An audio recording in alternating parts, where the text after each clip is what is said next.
એ જુઓ ભાઈ ગાડાની વણજાર. ભગવાન કૃષ્ણ જ્યારે દુર્યોધનના મેવા ત્યાગી અને વિદુરજીના ઘરે ગયા ત્યારે વિદુરજી હાજર નહોતા. ઓહ, શું પ્રેમની કથા બતાવી છે. ઠાકોરજી જાય છે, વિદુરના પત્ની એકલા સ્નાન કરે છે અને ખબર પડી કે કૃષ્ણ આવ્યા છે. અડધા વસ્ત્ર પહેર્યા અને અડધા ન પહેર્યા. એમને બહાર આવ્યા. મારો ઠાકુર મારા ઘરે આવ્યો. આવડું મોટો રાજ્ય, આટલા પકવાન છોડી અને ઠાકોર મારા ઘરે પધાર્યા. કપડાની એને ભાન નથી. ભગવાન જોવે છે, માં તમે કેટલા ગાંડા થયા છો, તમને કેટલો પ્રેમ છે મારા ઉપર, તમને વસ્ત્રનું પણ ભાન નથી.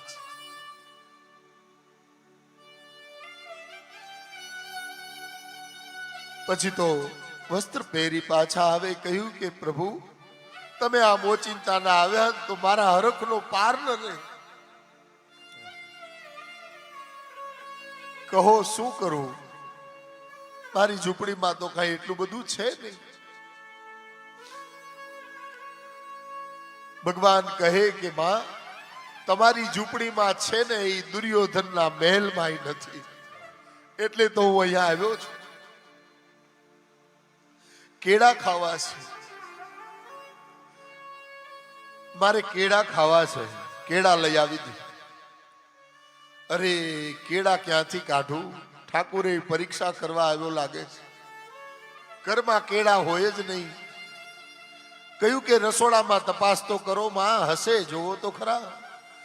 તમે જ્યાં સુધી ભાજી નહીં બનાવો ત્યાં સુધી, મારે વિદુરજી આવે ત્યાં સુધીમાં મારે કેળા ખાવાની ઈચ્છા છે.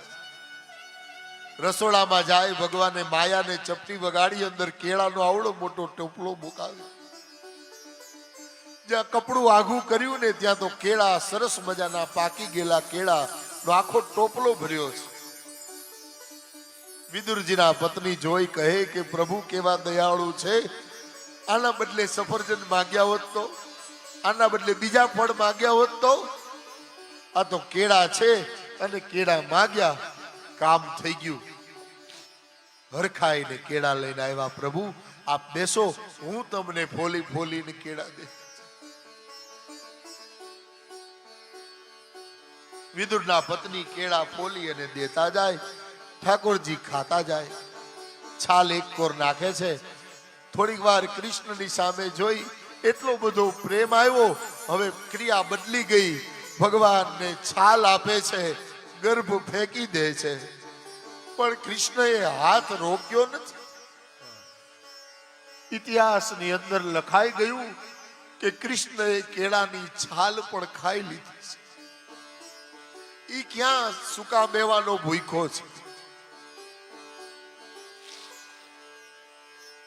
ભાવથી જમાડો તો ઈ કેળાની છાલ પણ ખાય છે. આ ચાલે છે ક્રિયા. ત્યાં વિદુરજી આવ્યા. વિદુરજી જોવે કે અરે આ તો સાવ ઘેલી છે.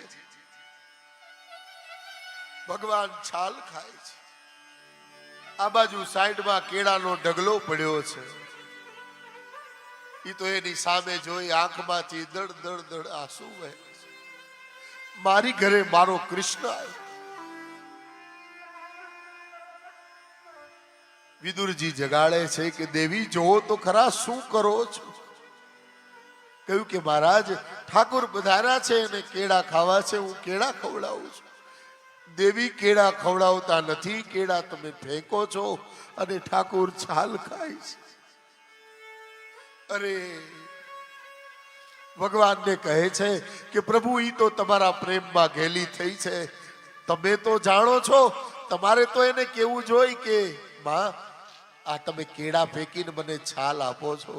ત્યારે કૃષ્ણનો જવાબ હતો કે જે દિવસે હું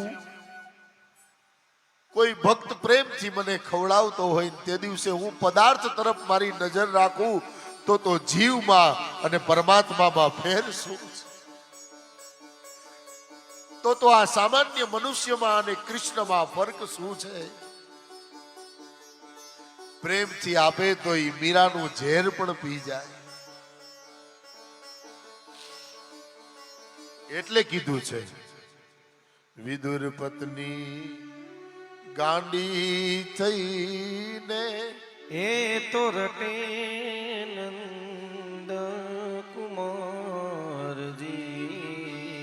હે વિદુર પત્ની ગાંડી થઈને એ તો રટે નંદ કુમારજી. એ પછી છબીલાને એ જ છોતરા આપ્યા ભાઈ. છબીલાને એ જોને છોતરા આપ્યા અને ગર્ભ ફેંકે બહાર. એ જુઓ આ તો ગાંડાની